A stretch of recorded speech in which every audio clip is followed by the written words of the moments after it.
নমস্কার। ছোট্ট বন্ধুদের জন্য আজ শোনাচ্ছি কবি সুকুমার রায়ের লেখা অসম্ভব নয়। এক যে ছিল সাহেব, তাহার গুণের মধ্যে নাকের বাহার। তার যে গাধা বাহন, সেটা যেমন পেটুক তেমনি ডেটা। ডাইনে বললে যায় সে বামে, 3 পা যেতে দুবার থামে। চলতে চলতে থেকে থেকে খানায় খন্দে পরে বেঁকে। ব্যাপার দেখে এমনি তোরো, সাহেব বললে সবুর করো।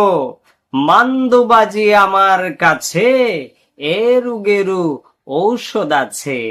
এই না বলে ভীষণ ক্ষেপে গাধার পিঠে বসলো চেপে। মুলুর ঝুটি ঝুলিয়ে নাকে, আর কি গাধা ঝিমিয়ে থাকে।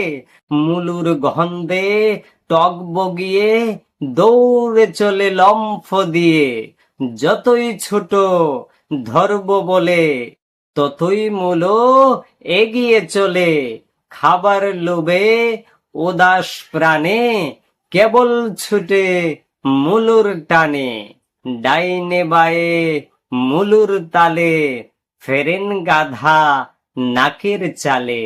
ডাইনে বায়ে মুলুর তালে, ফেরেন গাধা নাকের চালে।